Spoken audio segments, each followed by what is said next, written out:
j'ai éprouvé très tôt le besoin de m'évader de la maison, parce que ma mère était elle avait toujours peur qu'il m'arrive quelque chose si j'allais un peu trop loin à bicyclette, faire le tour du pâté de maison. Et quand j'en ai eu l'occasion, j'ai commencé par l'Ardèche, le Massif central, mes grandes randonnées, et puis j'ai essayé de rêver d'un vrai voyage. Et j'ai obtenu de mes parents l'autorisation d'aller à bicyclette jusqu'en Scandinavie si je réussissais au bac. Donc évidemment, j'ai réussi au bac, je ne pouvais pas faire autrement. Et la récompense de ce voyage, ça a été cette permission, plus un beau vélo de cyclotouriste que mon père, qui était très bricoleur, m'avait équipé, parce qu'à l'époque, les gens mettaient beaucoup du leur dans ce qu'ils faisaient. C'était pas, on ne trouvait pas des choses extraordinaires, mais on les rendait extraordinaires en les améliorant. Donc mon premier périple a été à bicyclette.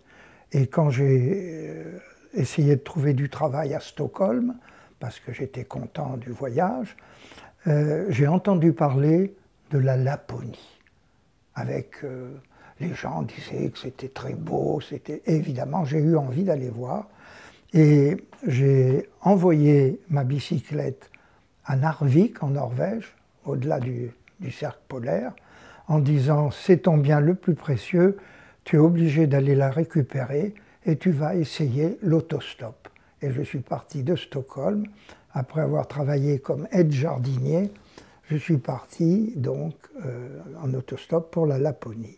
C'était l'automne, j'ai eu beaucoup de chance, c'était très intéressant. J'ai fait un petit morceau de ce qu'ils appellent la piste royale, une piste pédestre bien sûr. Et je me suis découvert, j'ai découvert les nuits à la belle étoile. Voilà, ça a été très important pour avoir un peu confiance en soi et puis pour assouvir cette curiosité du monde. Alors là, j'ai déjà commencé la photographie, mais j'avais un appareil de mon grand-père, un des premiers appareils à souffler qui datait de 1894. Donc, mais avec les pellicules du moment, j'ai pu faire mes premières photos. Voilà. Donc cette Laponie a été très importante puisque 2 ans après, j'ai renouvelé côté finlandais et je suis reparti à bicyclette en 1952, l'année des Jeux Olympiques d'Helsinki. Et je suis arrivé, ça prend un certain temps, je suis arrivé, les Jeux Olympiques étaient terminés, mais ça n'avait aucune importance. Moi, je faisais mon beau voyage et tout. Et avec mon frère, mon jeune frère, on s'est mis dans la tête d'aller en Iran, d'aller assez loin. Et nous avons baptisé notre projet École buissonnière en Perse. Et nous avons commencé par le commencement en créant une chanson sur le ton des chansonniers. Nous irons cette année en Perse, au fameux pays. Enfin bref, on s'est amusé, mais on a mis à exécution ce premier voyage, 1955, donc 5 ans après la Laponie. Et là, c'était en autostop. Et là, alors, ça a été évidemment très intéressant, avec des difficultés, parce que j'ai attrapé, bien sûr, la dysenterie, et j'ai dû m'arrêter à Tabriz, une grande ville d'Iran, là en Azerbaïdjan, où j'ai été recueilli par les pères lazaristes d'une mission lazariste, qui m'ont soigné. Et puis, j'ai continué le voyage, mais si vous voulez, on ne peut pas parler de cette époque de l'Iran, parce que c'est pas croyable quand on voit ce qu'est une ville comme Téhéran aujourd'hui.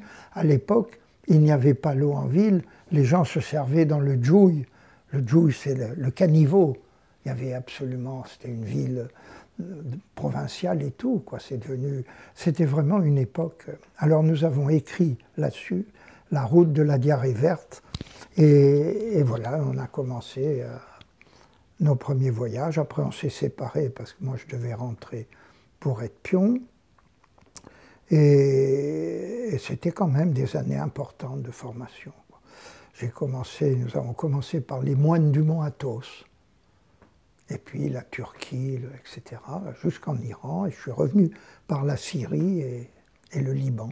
Après ça, il y a eu le service militaire, et au service militaire, j'ai rencontré Sabrina, et la première... attends, il m'a dit... Alors là, c'est toi qui vas parler. La première question qu'il m'a posée, c'est « Aimez-vous les voyages ?» Alors je lui ai dit oui, sans savoir du tout où ça m'entraînerait.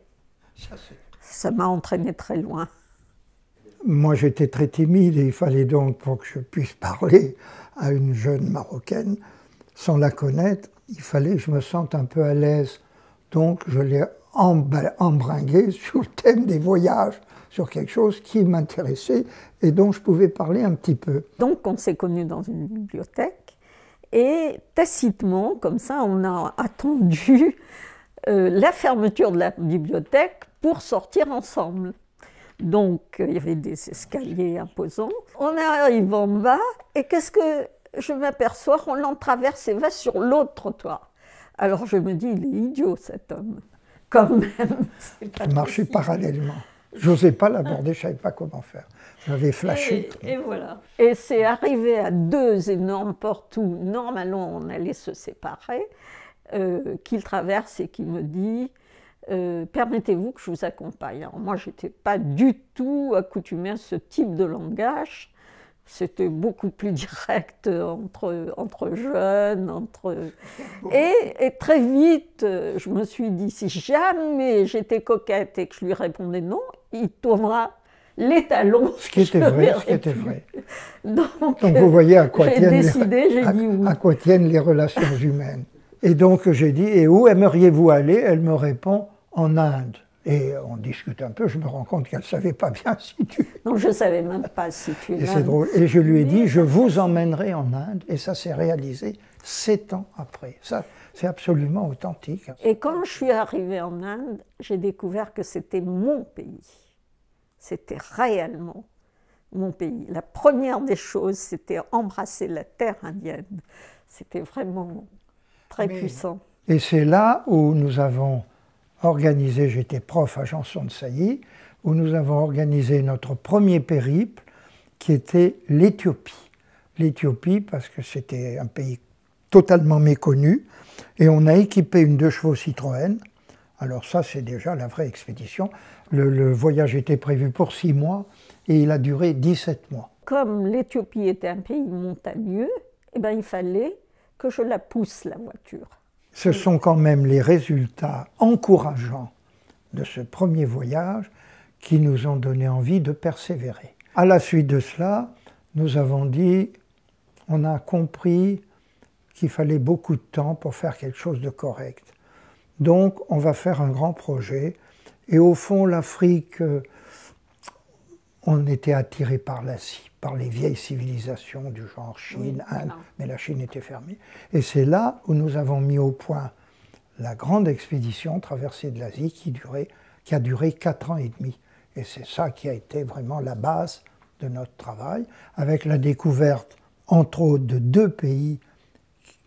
On a dit c'est là qu'il faut travailler, l'Afghanistan et l'Inde. Voilà. Et nous avons depuis continué à travailler en Afghanistan jusqu'à la guerre, et en Inde, nous y sommes encore. Quand nous sommes arrivés pour la première fois en Inde, donc en voiture, on venait de ces montagnes d'Afghanistan, on avait vécu un hiver avec un climat rude, et on arrive là tout d'un coup, la foule d'abord, le bruit. Nous étions en train de visiter un des très beaux temples Jain qui sont tous en marbre blanc, très beaux, très purs.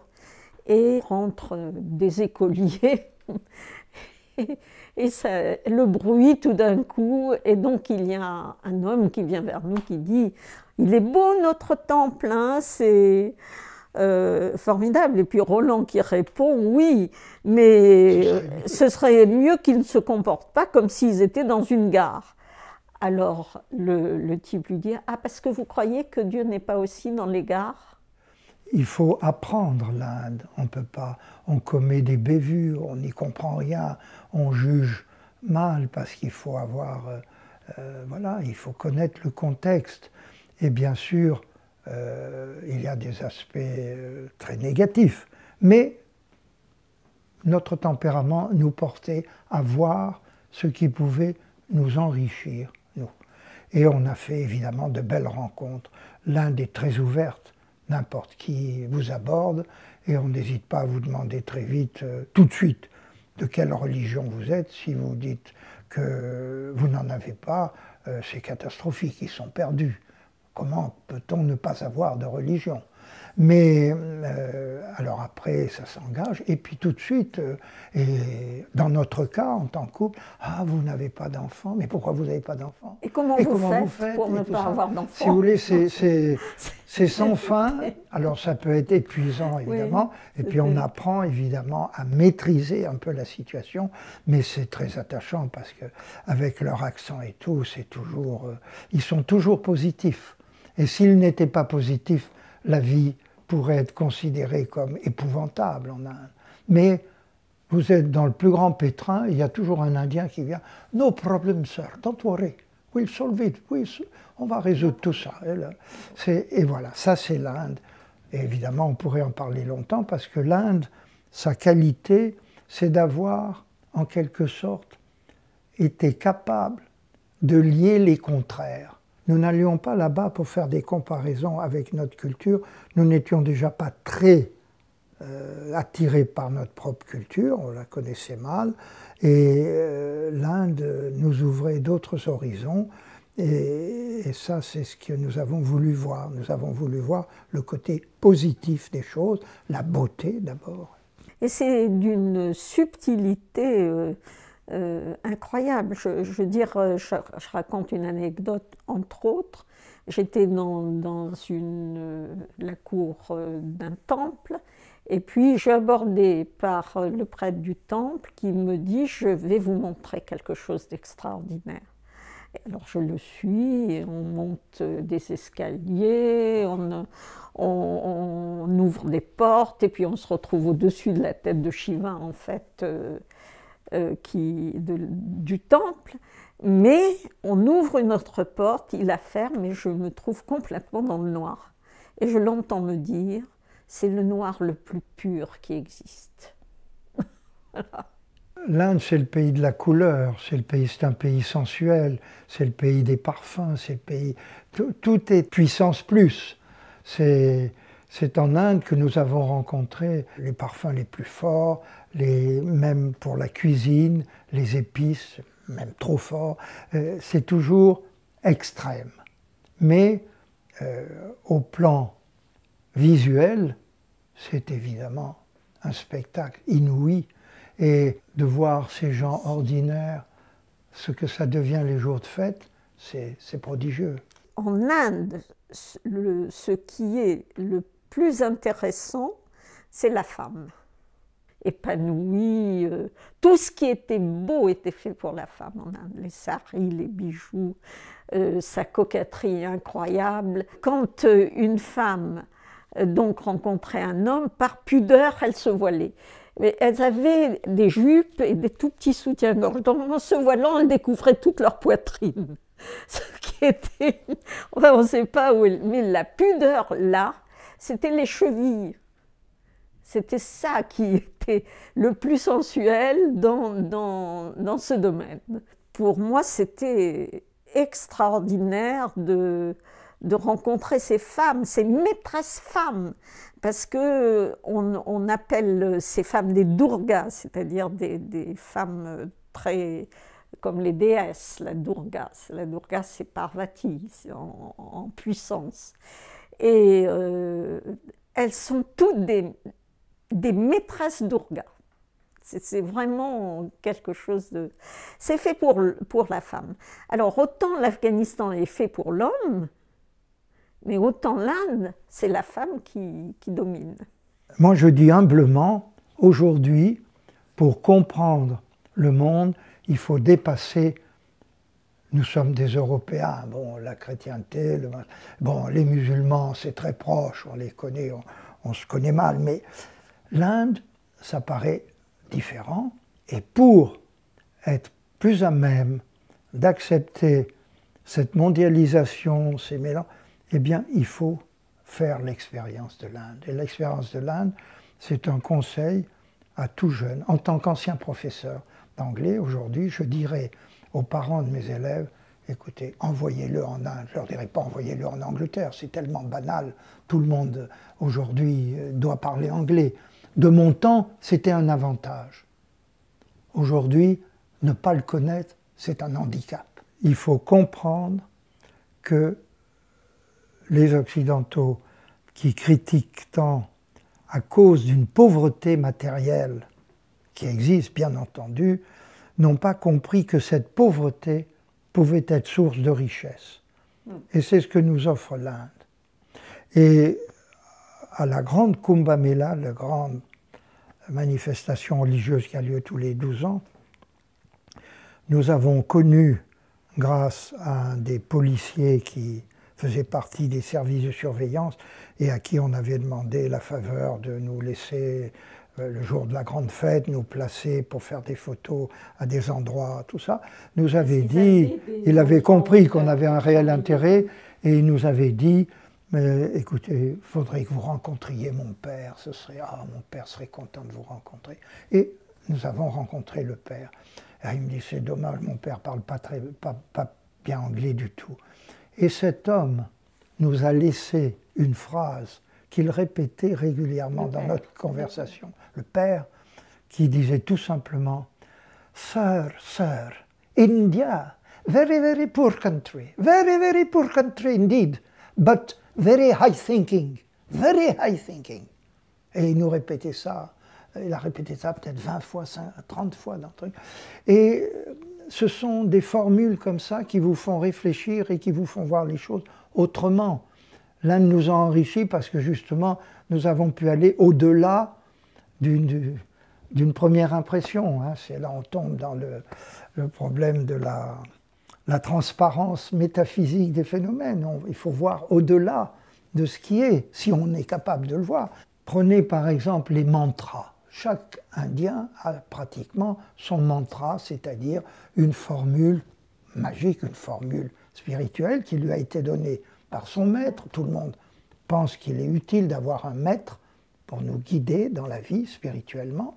Ils sont à la recherche de leur maître quand ils n'en ont pas toute une vie. Et nous avons connu des Indiens qui, au bout de 2 heures de conversation, nous disaient « Ah, mais je vais vous donner mon mantra, vous verrez, c'est bien si vous êtes... » Voilà.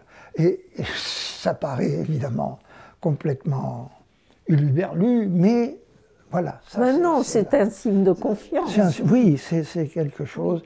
Et puis ça fait parler, si vous voulez, le mystère de l'existence, il est encore plus visible en Inde, mais il est accepté mieux que chez nous, et ça donne des points de vue tout à fait intéressants, ça donne du sel à la vie. Il n'y a qu'un secret pour l'Inde, c'est qu'il ne faut pas être pressé. Le mot magie, nous avons bien réfléchi à cela, a été utilisé à tort et à travers pour n'importe quelle découverte dans n'importe quel pays, la magie de ceci, la magie de cela. Et nous avons bien réfléchi, le seul pays qui mérite réellement ce mot, c'est l'Inde.